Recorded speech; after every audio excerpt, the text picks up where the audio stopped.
For the repair of the oxygen analyzer by Servomex, the following procedures were necessary.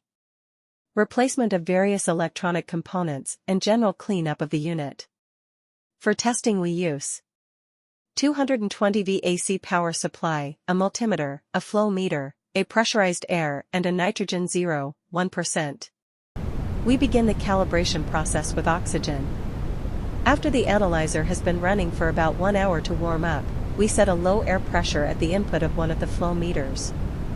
We should have a reading of 20.9% nitrogen and an output of 17.37 milliamperes. If the reading is not 20.9%, we adjust it using the span potentiometer.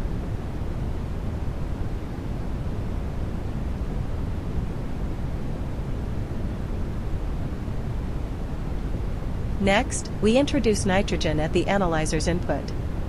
When the nitrogen is introduced, the reading should be 0.1% nitrogen and an output of 4 milliamperes.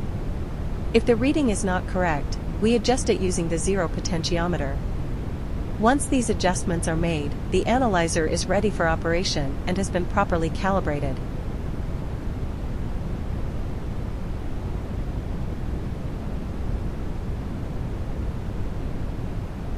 It is now clear that the oxygen analyzer by Servomex is working successfully and is ready to be delivered to the client.